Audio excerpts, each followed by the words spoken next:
Bien, amigos, en los casi 20 años que tiene el chavismo gobernando Venezuela, se han llevado a cabo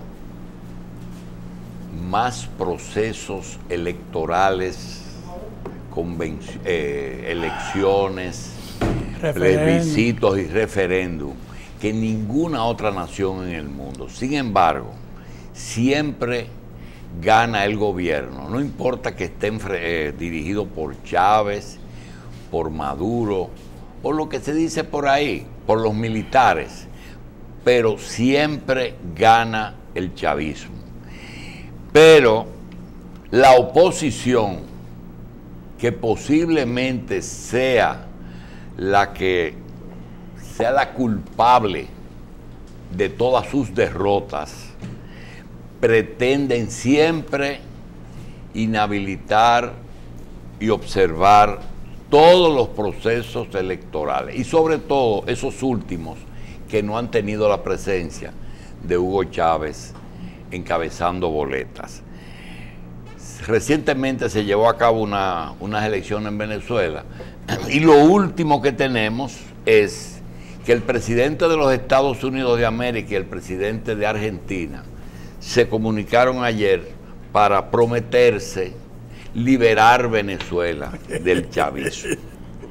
Vamos a conversar con nuestro amigo el embajador Ali Uzcategui, con el licenciado Luis de León, viceministro de Educación, y nuestra querida amiga Maribel Núñez, activista de solidaridad con la República Bolivariana de Venezuela. Vamos a edificar, porque la lluvia de informaciones a veces hace que el ciudadano común no se entere. Embajador, gracias por estar aquí. Maribel, Luis, vamos a comenzar, embajador. ¿Qué cosa y por qué cosa votaron los venezolanos recientemente? Buenos días, ante que todo, al pueblo dominicano y a los connacionales que nos puedan estar viendo en este gran programa de todos los días, 110, revista 110. Efectivamente, esto es un proceso, como usted bien lo ha marcado, que tiene más de 18 años y en el cual ha profundizado la vocación política de nuestro pueblo. Y dentro de esa vocación es producto de una educación democrática y regido por esta Constitución, que siempre es la Biblia que siempre cargo para arriba y para abajo de nosotros los venezolanos, la Constitución. Esto está más grande ahora, embajador, antes era más pequeñita. Sí, porque esta está rojita. Sí. Es la Constitución de la República Bolivariana de Venezuela de 1999, y la cual nos establece los diferentes procedimientos desde el punto de vista de la institucionalidad de los cuales estamos regidos el pueblo venezolano, y que, como usted bien lo ha marcado, y dentro de ese mismo proceso, es la muestra de la paz y la democracia que quiere el pueblo venezolano. Lamentablemente estamos en una situación en la cual la mediática internacional, de alguna otra forma, el día 15 de octubre no apareció en la faz de muchos medios de comunicación o grandes corporaciones mediáticas. Gracias a Dios que a partir de la asistencia de una gran cantidad de observadores, representantes internacionales, que estuvieron presentes en ese gran proceso, se ha podido dinamizar la información, y ya está de alguna otra forma, junto con la ayuda de las organizaciones políticas, organizaciones sociales que apoyan el proceso revolucionario de nuestro país, dinamizando lo que ha sido y el resultado tan positivo de nuestras elecciones regionales recientemente ocurridas, en la cual pues ya sabemos los pormenores y los resultados de la misma de manera satisfactoria.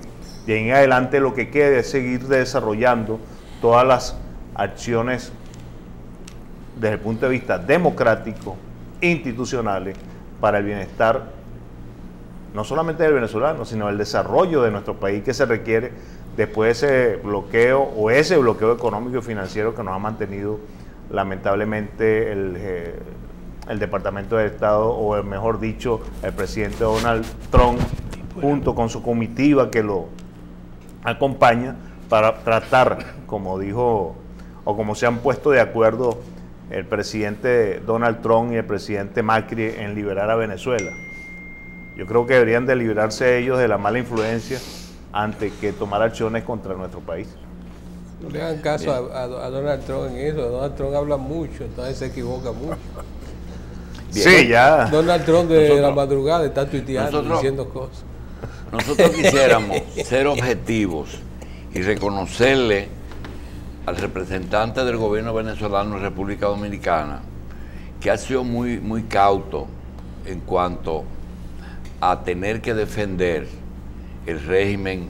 Dice que el régimen es malo, yo digo que el régimen es gobierno, el gobierno de Venezuela, pero jamás el embajador aquí ni siquiera ha hecho una crítica ni autocrítica, y se ha portado lo mejor que ha podido y que ha sido posible con las migraciones de Venezuela a República Dominicana. Eso hay que reconocerlo. Ahora bien, yo quisiera que ustedes me permitan exponerle un pensamiento, que ustedes me lo corrijan con un espíritu de aquello que tuvo mucho beneficio, que fue la autocrítica. Hay algo que no tiene discusión. La mayoría de los venezolanos con el chavismo, han mejorado su situación de vida. Eso no tiene, es la razón por la que la mayoría siempre ha votado a favor del chavismo.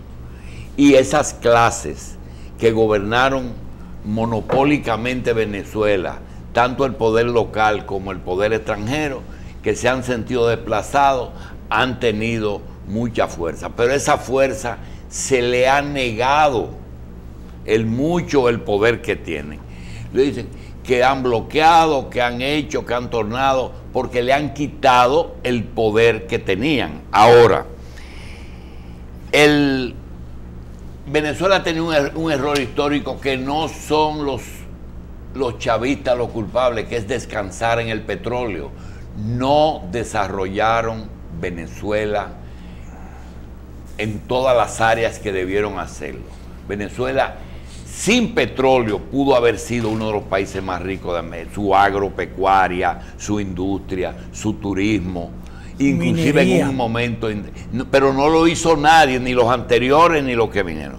Los chavistas siguieron descansando en PDVSA, y esa es la crítica que nosotros queremos que ustedes acepten. Descansando en PDVSA, y paralelamente tratar de revivir un socialismo que hasta sus mejores socios políticos estaban saliéndose de él. Entonces, ¿cómo es posible? Si Cuba está saliendo, si Cuba es tu principal aliado y te está diciendo, de esto hay que salir, ustedes insistieron en meterse. Embajador, háblenos de eso. Con mucho gusto. Lo que pasa es que te voy a tener que pedir como 10 programas más. Pero le metemos 20, porque Venezuela se merece todo un canal 24 horas. Mira, inicialmente quiero de alguna otra forma hacer la salvedad cuando me llamas cauto, ¿no? Yo no he sido cauto, yo ando con mi constitución y defiendo a mi país, a mi Venezuela y a mi patria. Es su trabajo. Y es mi trabajo. No como embajador, como venezolano. Como venezolano. Y más como miembro de las Fuerzas Armadas, que todavía me mantengo. ¿Usted es activo? No estoy activo, estoy en retiro, pero no dejo de ser soldado. Bien. En ese contexto, fíjate que la oposición, cuando me hablas del aspecto de que perdió la fuerza o que perdió, vamos a decir, la influencia política en el contexto del desarrollo que ha ocurrido desde 1999 a la presente fecha. Debemos de recordar lo que ocurrió en el 2015, cuando la oposición gana las elecciones a la Asamblea Nacional. Y siempre lo he dicho y lo mantengo, perdieron un momento de oro al ser mayoritariamente prácticamente los que regían la Asamblea Nacional y que pudieron haber articulado políticas desde el punto de vista de generar no solamente beneficios, sino proyectos en beneficio de la población en conjunto con el gobierno, y estuviéramos hablando de otra situación, estuviéramos hablando de unas elecciones presidenciales movidas por los diferentes grupos políticos del país, estuviéramos viviendo otro tipo de Venezuela, pero no, lo que se dieron a la tarea fue de confrontar y de luchar contra el socialismo del siglo XXI, que ahí es donde trato y voy a tratar de inferir porque me dio la impresión de que hablamos, o usted me quiso hablar de un socialismo estranochado, pasado, cuando aparentemente Cuba decía, mira, hay que salir de eso, hay que recordar que inclusive el bloqueo. Bueno, es que lo estamos viviendo, tenemos un bloqueo porque lo propiciaron, embajador. Si Cuba, el bloqueo fue que lo aisló totalmente. Pero ustedes claro, se metieron en el bloqueo, sabían que eso era lo que venía. Claro, estamos hablando de una hegemonía que es los Estados Unidos de Norteamérica a través de su gobierno, que tiene un sistema de gobierno que no le interesa que exista otro distinto a lo que ellos han implementado. Íbamos a vencer el imperio. No lo vamos a vencer, lo que estamos es que nos dejen ser, nosotros tenemos que adecuarnos a lo que nos diga el imperio, tiene que haber otro sistema en el cual podamos nosotros desarrollar a nuestros pueblos. Si uno se pone a hacer y se pone vamos a hacer un estudio profundo de por qué nuestros pueblos, por qué América Latina y el Caribe no ha surgido o no ha terminado de integrarse, es producto de esa hegemonía norteamericana en estos momentos representada por el presidente Donald Trump, y que no quieren el bienestar de un pueblo, sino lo que quieren es su bienestar particular y privado, como siempre lo han manifestado, y no aceptan otro sistema político que no sea el de ellos. Como dijo Donald Trump hace como 3 semanas, en Venezuela hay una dictadura socialista. Entonces, alguien que me diga qué entiende por socialismo cuando el concepto social es la interacción institucional y del sistema de gobierno en beneficio de... Embajador, para que siga por ahí, ¿España estaba conforme con el sueño de Bolívar? ¿España? Sí. Mira, España... Porque ustedes trataron, por lo menos Chávez trató y lo logró en parte con UNASUR y con los 5 o 6 países. Menos mal que me trajo ellos. Y yo empecé en 1700 cuando República Dominicana... Ni España estaba contento con el sueño de Bolívar, ni Estados Unidos estaba contento con el sueño de Chávez. Recordar que nuestro libertador, Simón Bolívar, fue y es, en conciencia de los venezolanos, un hombre en el cual magnificó no solamente las artes militares, sino las artes políticas y diplomáticas. Y entre ellas estuvo presente más allá de la realidad misma de sus años de actuación. España es la esencia de lo que podemos hacer muchos pueblos de América Latina y del Caribe, por la influencia que ellos han tenido hacia nosotros. Lo que ocurre es que España, a pesar de hablar el mismo idioma, el castellano o el español, como bien por su origen de España, de la castellana, en ese contexto se han equivocado también, porque ven solamente un solo panorama político. Cuando vieron al libertador Simón Bolívar en su época, lo vieron como un obstáculo. Tenemos que recordar a Carlos V, a Carlos VI. Tenemos que también, de alguna otra forma, inferir que dentro del proceso histórico nosotros tenemos una lucha revolucionaria desde 1810 hasta la fecha y todavía se mantiene. Y en ese contexto, España no ha tenido el mejor comportamiento, no solamente hacia Venezuela, sino América Latina y el Caribe, por la influencia que de alguna otra manera ha querido mantener y en este caso objetar la política que se sigue en nuestro país. Vemos como Rajoy, de alguna otra forma, a pesar de exigir libertades políticas, de exigir democracia en nuestro país, pues ellos restringen esas libertades democráticas y esas libertades políticas con lo que está ocurriendo en Cataluña. vemos cómo Rajoy, por un comentario que hizo nuestro presidente Nicolás Maduro Moro con referente a Cataluña en días pasados, inmediatamente Rajoy llama al embajador nuestro a consulta o a su despacho para reclamarle la actitud de nuestro presidente. Pero y ellos, cuando se meten en las políticas nuestras, ¿qué hacemos nosotros? Recibimos posiblemente las críticas, también reclamamos, pero de alguna otra forma los países tienen que entender, como España y como muchos otros, sí, a no inmiscuirse en los asuntos internos de los países. Sí, gritaron porque Maduro se solidarizó con Cataluña, pero ustedes tuvieron que aguantar 5 años de crítica. El periódico El Día, el periódico El País, no dejó un día su primera página sin Venezuela. Pero eso no era injerencia. 13 primeras páginas en 3 meses. 13 primeras páginas en 3 meses le dieron. Pero además de eso, sobre ese comentario que dice el embajador de Cataluña, un juez de España dictaminó a Google retirar toda la información concerniente a Cataluña que dio el presidente Nicolás Maduro. Eso es censura internacional. Como censura internacional es no darle la misma validez, el bloqueo económico lo están llevando incluso a las redes sociales. El presidente Nicolás Maduro denunció que no pudo colocar una sola cuña a nivel de YouTube, de Facebook, para poder promover los candidatos del chavismo. La oposición pudo, pero no pudo. En relación a lo que usted decía, doctor, del imperio y de que los chavistas se buscaron el bloqueo económico, yo siempre le digo, hay que buscar donde quede el derecho internacional, donde quede el libre albedrío y el derecho a la soberanía de los pueblos.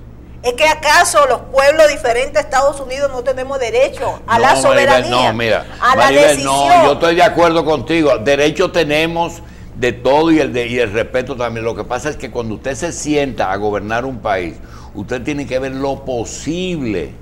Lo históricamente posible. Entonces no hay posibilidad. Cuando Chávez hizo el bloque de América del Sur, sí tenía quizás que logró Argentina, Ecuador, doctor, Bolivia, Venezuela se erradicó el hambre. Estados Unidos tenía que pensar sí, seriamente. Pero óigame, con esas políticas públicas impulsadas por Hugo Chávez, en Venezuela se erradicó el hambre a poco tiempo de Chávez ser presidente. En Venezuela se erradicó el analfabetismo. En Venezuela, Nicolás Maduro hoy día, el viernes pasado, apenas el viernes, llegó a entregar la casa 1.800.000 a igual número de familias. Entonces, ¿acaso esas familias pobres, desheredadas de los mantuanos, no tienen derecho a tener un nivel de vida con dignidad como los tienen los países del primer mundo? Entonces, los países que son como Venezuela tienen que someterse y dejar que un Donald Trump decida, y un Macri, que tiene muchísimas situaciones. El problema con Venezuela el problema con Venezuela no comenzó el año pasado, Maribel. O desde que Chávez llegó, está ahí. Exacto.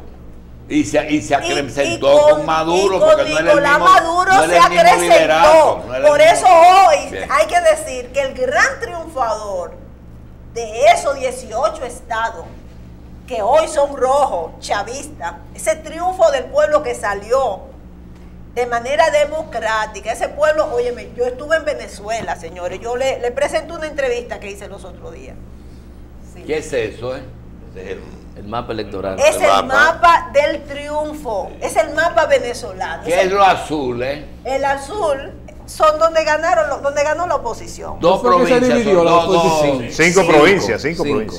Bueno, 5 estados. Aquí, 5 estados. Que serían 5 fue que no se pudo unificar la oposición. No, hubo mucha división. Bueno, yo le decía que yo voy a retirar mi participación. Y hay un video de un colega de la oposición, colega porque periodista, Chuo Torrealba, que a mí me gustaría que ustedes y el pueblo dominicano, que necesita tanta información, porque los medios dominicanos se han encargado de desinformar sobre Venezuela, que esas preguntas que ustedes me están haciendo, un líder de la oposición venezolana que sea el que dé la respuesta. Y él es de la oposición. Exacto, él lo controla. Para que los dominicanos sepan. Chuo Torrealba es dirigente de la MUD, Ahora con la situación, la mesa, la línea que le manda Estados Unidos dice desplacen a los Chuo Alba y lo que queremos es la línea dura que va a plantear la guerra y que va a llevar la violencia a la calle.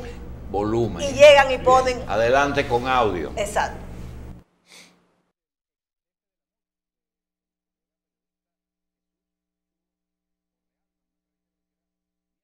Vladimir Villegas, voy a compartir con ustedes parte de sus señalamientos. Escuchemos. Derrotada, en vez de reconocer sus errores y darle paso a un cambio, allí, bueno, insiste en decir que, mira, una cosa insólita, fracasaron en el planteamiento insurreccional. ¿A qué me refiero cuando digo el planteamiento insurreccional? Bueno, recuerden ustedes el discurso del 3 de julio en el Teatro Chacao.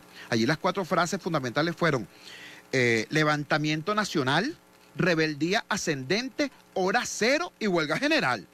Eso es un planteamiento insurreccional. Bueno, fracasó la insurrección, fracasaron ahora en lo electoral y además no les gusta el diálogo. Entonces, chicos, si tú no quieres votar, si eres malo como insurrecto y si además no quieres dialogar, ¿qué es lo que tú quieres? ¿Suicidio colectivo? ¿Que te coma el tigre? Tú lo que quieres es que me coma el tigre. Veamos este otro sonido de esta entrevista que la hizo Vladimir, mi hermano, en su programa de radio, en Unión Radio. Por eso no tenemos imágenes de video, sino el sonido. Escuchemos. Funcionado. No, chicos, lo que no funcionó fue la dirección. La dirección tiene que asumir que no funcionó. Y en cualquier país civilizado, en cualquier país serio, ¿no? Cuando una dirección no logra su propósito, dice, yo me hago a un lado, ya vendrán otros venezolanos que sabrán conducir al pueblo a la construcción de las victorias que se merece. Este es el único país donde una dirección se equivoca. Se equivocó en la cosa insurreccional, se equivoca en la cosa electoral y en vez de decir, nos equivocamos, dicen, no, estaba mala la estrategia. Nosotros somos buenos, pero la estrategia estaba mala. Chicos, por el amor de Dios. Por el amor de Dios. Chuo hace también mención a un caudillito al que eventualmente le cabe la responsabilidad de haber conducido a la licuadora de la MUD. Escuchemos. Luego la MUD fue licuada desde adentro. Hubo gente que dijo, no solamente hay que sacar a Chuo Torrealba, además hay que desaparecer la Secretaría Ejecutiva. No hay que tener vocería única, que sea vocero quien quiera, el que le caiga la chupa. Después las mismas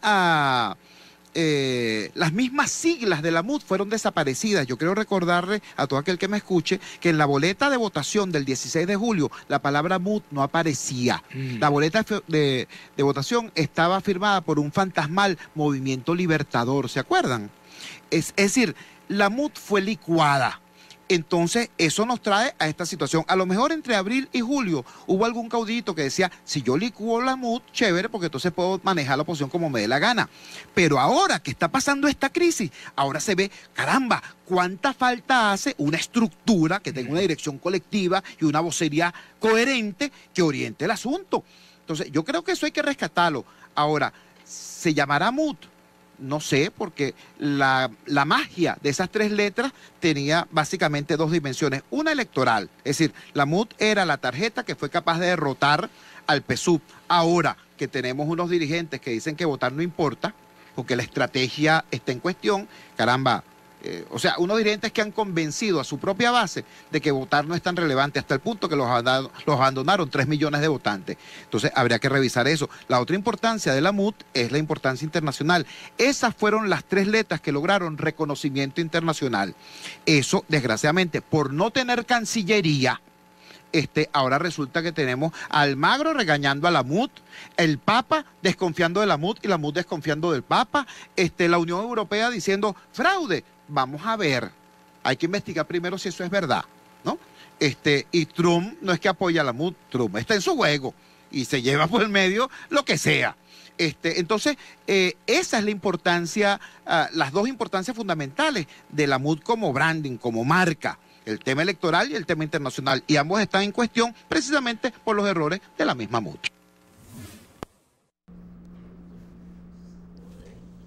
Bien, ahí están contestadas todas las preguntas. Y esa es la oposición. Esa es la oposición. Una pregunta, embajador. Se habló de diálogo y él mismo dice que no quieren diálogo. Entonces, ni aceptan resultados, ni quieren diálogo. ¿Qué quieren? ¿Un magnicidio o un golpe de Estado? ¿Qué quieren? Hay que preguntarle a Trump. que es lo que quieren. No, pero la oposición venezolana. No, ellos quieren lo que quieren Trump, entonces hay que preguntarle a Trump, porque lamentablemente hay que recordar que cuando la semana pasada salió Trump diciendo de que había que trabajar para buscar la democracia y las libertades democráticas en Venezuela, al día siguiente o a los días salió los grupos de la oposición prácticamente indicando que no iban que hubo fraude, que no iban a reconocer las elecciones, etcétera, etcétera, etcétera. Es un plan en el cual viene orquestado por la fuerza del norte, representada por Donald Trump, lamentablemente, no por el pueblo norteamericano, y que la oposición sigue en el juego, dinamizado solamente por los intereses de, como diría, y recuerdo ahorita al profesor don Juan Bosch, por el pentagonismo. Pentagonismo representado por ese gran concepto de las corporaciones y ese poder militar hegemónico que lamentablemente a través de su mapa geopolítico mundial, pues se ve cómo tiene su injerencia sobre todos los países del mundo. Entonces quieren de alguna otra forma terminar de posicionarse en nuestro país, no para el beneficio de la democracia, sino para su beneficio particular y de hacerse de las riquezas que tiene Venezuela. Gobernador, sí. Ya sabemos que el Partido Socialista Unificado de Venezuela llevó 23 candidatos a los 23 estados. ¿Cuántos candidatos presentó la oposición a esas 23 plazas? Bueno, según los promedios, primero eran más de 150, a la final quedaron como 110, 115 candidatos, los cuales de alguna otra manera dinamizaron en algunos estados, entre ellos mismos, entre 2 y 3 candidatos, o sea que estamos hablando mínimo de 2 candidatos por cada estado o provincia, como se llamaría acá. Finalmente, esa atomización nos indica realmente no solamente el desacuerdo, porque nunca han estado de acuerdo, sino el único principio que los une es tratar de dar un golpe de Estado, tratar de sacar al señor presidente de la República de sus labores institucionales y, lo más importante, desconocer el texto constitucional, porque la Constitución prácticamente canaliza todas las acciones democráticas como debe de ser de cualquier país por ser la Carta Magna. Entonces ellos hay que recordar el 2002 cuando de un plumazo se pasaron nuevamente a la Constitución de 1961. ¿Qué cosa? Porque esto le hace mucho ¿Qué obstáculo. cosa? Eso le digo porque hay confusión en el que no está enterado del día a día de Venezuela. ¿Qué cosa tiene la Constitución actual que el gobierno tenía interés en modificar? No es tanto modificar, sino agregar. Cuando se llama Pero la constituyente, agregando se modifica. No, porque se mantienen los preceptos. ¿Qué quería agregar? No, fíjate, hay que recordar algo. ¿Por qué se llama la constituyente y después luego la Asamblea Nacional Constituyente? Por la sencilla razón de que prácticamente la oposición, a través de las acciones violentas, llevó al gobierno nacional a 2 posiciones: a llamar a un estado de excepción o a declarar un estado de conmoción por los hechos que ocurrieron y que venían ocurriendo a partir de abril a julio, hechos de violencia. Y con eso se provocaría la intervención de Venezuela por instituciones o organizaciones internacionales. ¿Qué ocurrió? Sabiamente el presidente de la República, valiéndose del artículo 347, 348 y 349, llamó a una Asamblea Nacional Constituyente, la cual, lo que inmediatamente, y como debemos de recordar, provocó la paz total en Venezuela, pero fue que en menos de 24 horas se acabaron la violencia, en menos de 24 horas se volvió otra vez al hilo democrático de paz y de armonía entre los venezolanos. Esto ha provocado que hay 545 constituyentistas trabajando para buscar aquellos elementos que hay que reforzar en la Constitución y con ella seguir manteniendo el beneficio y el desarrollo de todos los venezolanos. Por ejemplo, la misión vivienda es importante incluirla dentro de la Constitución en alguno de sus apartes para que se haga un deber y un derecho constitucional, y en el cual no sea sencillamente una acción de gobierno elaborar 3 millones de viviendas, 4 millones de viviendas, sino que sea algo continuo, permanente y obligatorio para todos los venezolanos. Tanto así que el presidente de la República recientemente decretó un plan de desarrollo de vivienda 2018-2020 para 1 millón adicional de las 3 millones que están proclamadas, 1 millón adicional para la juventud, para aquellos matrimonios jóvenes con intenciones de contraer matrimonio, inmediatamente puedan también accesar a una vivienda. Entonces, porque es fundamental buscar no solamente el apoyo político, no es el apoyo político per se, es realmente el bienestar de un pueblo que ha sido marginalizado hasta 1998. Hay que recordar que para 1989, cuando hubo el Caracazo, nosotros teníamos casi el 80% de la población en pobreza. Para 1999 había bajado un 70%, pero igual dentro de esa dinámica veníamos en prácticamente en una situación de pobreza crítica muy alarmante, que ahora infieren que dentro del problema del bloqueo económico y del bloqueo financiero, aducirle al gobierno nacional que es responsable de todos los problemas que ahorita tenemos en Venezuela. Cierto, tenemos un bloqueo económico y un bloqueo financiero, por los cuales el presidente de la República ha tomado las acciones y ha incluido 8 leyes, dentro de las cuales es, como decía muy bien el doctor Jacín al inicio del programa, buscar un desarrollo económico postpetrolero por esa característica monoproductora que lamentablemente en Venezuela se desarrolló de los años de 1902 en adelante prácticamente, porque Venezuela, igual que República Dominicana, tenían un desarrollo agrícola muy importante. Bien. Cacao, caña de azúcar y demás. Embajador, en principio, y confieso que yo también lo vi así, el licenciado Luis de León, viceministro desde que el PLD asumió el poder y del sector bochista puro del PLD, estuviera como parte de los activistas de la solidaridad con Venezuela. Sin embargo, se debe sentir muy bien porque después su gobierno propició el diálogo, cosa que también le trajo al propio gobierno dominicano, que es el gobierno de él, muchas críticas, porque hay gente que no quiere diálogo, no te niega el diálogo. Luis, ¿te sientes bien? Gracias, doctor Jacín, pero claro que sí, el profesor Juan Bosch, que es el maestro y el guía del presidente Danilo Medina, fue un promotor de la paz, del diálogo. Inclusive el profesor Juan Bosch, cuando la guerra de Vietnam, fue presidente de un tribunal para la paz de Vietnam, que fue el Tribunal Russell II. Y el gran debate que hay ahora en el mundo es entre la guerra y la paz, como ha sido la historia de la lucha de todos los pueblos. Y todo el mundo observa que hay un bando, hay un grupo reducido que lo que quiere es la guerra. Sin embargo, toda la inmensidad del pueblo venezolano, como los pueblos latinoamericanos y caribeños, lo que procuran es la paz. Fíjense que los procesos electorales de Venezuela, lo que han demuestra es una vocación de paz, de vivir en diálogo. ¿Y quién quiere la guerra? ¿Quiénes son los que quieren la guerra? Si la guerra es lo más cruel, lo más destructivo, lo más desleal.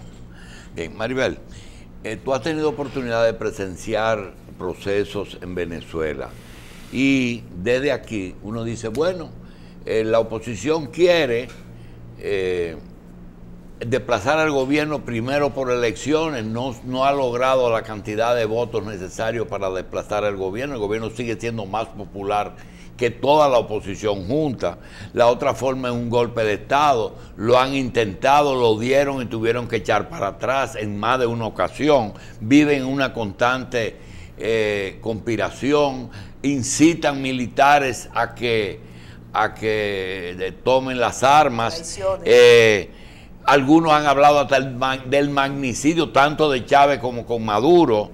El bloqueo, quizá el bloqueo ha sido lo que más ha funcionado. Pero hay un elemento importante para poder hacerlo por la ley, que es las elecciones. Tú percibes cuando vas a Venezuela que el gobierno tiene controladas las autoridades electorales. No.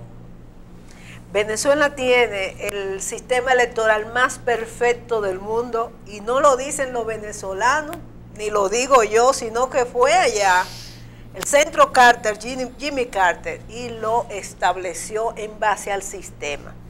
Venezuela, la gente tiene, el sistema tiene 3 auditorías, es decir, una antes, una durante y una después, pero los días previos se hacen 10 tipos de auditoría de todo el sistema. La gente va y con su huella digital activa el sistema de votaciones. Vota en la máquina, queda un registro, eso se manda automáticamente. Y el siguiente registro es que imprime, que ayer se explicaba de que en Estados Unidos se utiliza el mismo sistema. La diferencia es que en Estados Unidos no se imprime la boleta en el momento de la votación. Es decir, que quede ese registro donde el ciudadano puede ver que por quien votó está ahí en un papelito, y eso se coloca en la urna. Y cuando habla de negación de aceptar resultados, ¿en qué se basa? Porque cuando un presidente... Eso es lo que tiene Donald Trump que preguntarse, y todo lo que le creen, porque dice, ellos no fueron... reconozcan los resultados. Bueno, pero dime basado en qué. Exactamente, ahí está la auditoría, y cada auditoría está firmada por la oposición. Porque aquí tú dices, bueno, el problema es que se usaron recursos del Estado. Yo oí una versión. ¿Cuál? Las encuestas. Ah, no, las encuestas daban de ganador a la oposición de robo. ¿Cuál encuesta? ¿Quién la hizo?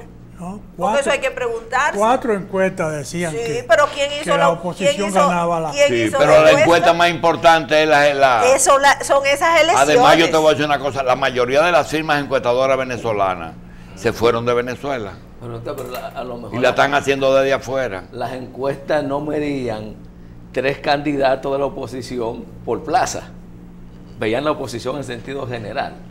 Yo quiero, Maribel, a propósito del sistema electoral venezolano, que evidentemente fue reconocido, pero más allá del tema de los resultados, que han estado ahí, cuestionamientos, pero cada momento que el chavismo ha perdido, ha reconocido su derrota. Igual la oposición ha hecho escaramuza, pero no ha pasado de ahí.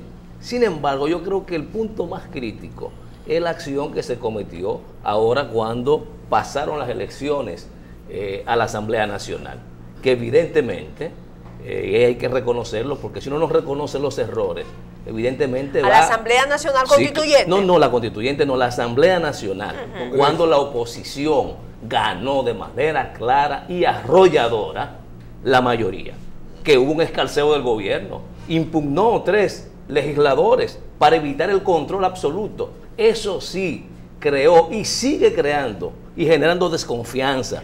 Bueno, lo que pasa es que tú tienes una oposición que no quiere reconocer, pero ganaron. El tema es que ganaron. Si ganaron bajo el esquema democrático, hay que permitirle que gobiernen. Óyeme, Junior, lo primero que tienen es que no quieren conocer las leyes. Venezuela tiene unas leyes. Venezuela tiene un Estado que eso los filósofos y los científicos sociales lo han analizado. Primera revolución, primero socialista, primero revolucionarios que llegan a regir el Estado, y lo primero que hacen es modificar la Constitución con el pueblo. Pero eso se no fueron, óyeme, pero espérate, déjame terminar de explicarte. Es que no estamos discutiendo están el tema. reconociendo las leyes. No estamos discutiendo eso. El Consejo Nacional Electoral lo desconocieron al llevar 3 diputados que le dijeron no lo pueden juramentar, y llegaron y se impusieron. Pero el problema sigue. Ayer la Asamblea Nacional Constituyente... ¿Y por qué fueron candidatos si no pueden juramentarse? La Asamblea Nacional Constituyente, que es legal, que 8 millones y tantos de venezolanos votaron por ella. ¿Tú sabes lo que hicieron ayer? Los 5 que ganaron, los 5 gobernadores, no se juramentaron. Eso es una opción de lo que te digo, es el momento crítico empieza ahí cuando... Todos los demás gobernadores, 18 se juramentaron, y hay 5 que desconocen esto y no se juramentaron. Entonces hay que preguntarse, ¿quién lo va a juramentar? Si no conocemos los errores, no vamos a superar la dificultad. La autocrítica que decía el doctor es importante. Y tú sabes que hemos sido defensores, hemos estado identificados con el proceso. Yo creo que es lo más importante. Utilizando el tema de los videos, por ahí tenemos un video a tiro, como dicen por los técnicos, el cual podría de alguna otra manera explicar lo que usted está dinamizando en este momento. Adelante. Agradecer a aquellos dirigentes opositores que ya reconocieron los contundentes resultados electorales. Quiero felicitar a los gobernadores opositores que ganaron 5 gobernaciones en Venezuela y están formalmente convocados a presentarse ante la Asamblea Nacional Constituyente. Toda Venezuela celebra en menos de 3 meses 2 históricos hitos.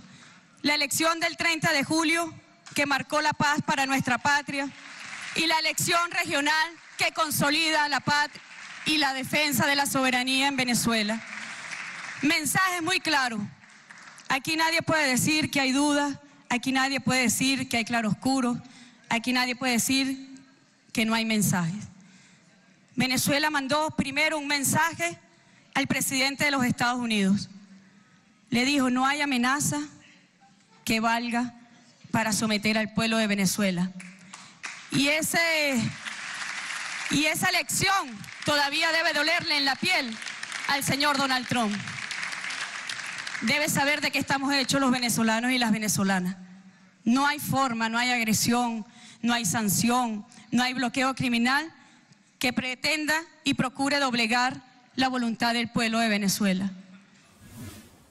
Bien, señores, yo creo que a veces la participación del embajador de Venezuela aquí trae algunas irritaciones en ciertos sectores venezolanos que residen en el país. Nosotros le queremos decir, las puertas de aquí están abiertas si encuentran que lo que se está diciendo no es así, ¿verdad? De todas formas, han traído elementos suficientes para pensar que las cosas no son, como dice, un solo lado. Embajador, gracias por estar. Maribel, Luis, le agradecemos muchísimo su presencia, porque ahora lo que hay que ver es, como usted dice, no 20 programas, ¿no? Hacer todo lo para ver cómo marcha Venezuela de una forma que salga con medida adelante. Salga adelante. La economía de Venezuela. Sí, porque estamos la gente, en eso, trabajando. Seguro. Gracias, embajador. Gracias. Gracias a ustedes por la invitación. Doctor.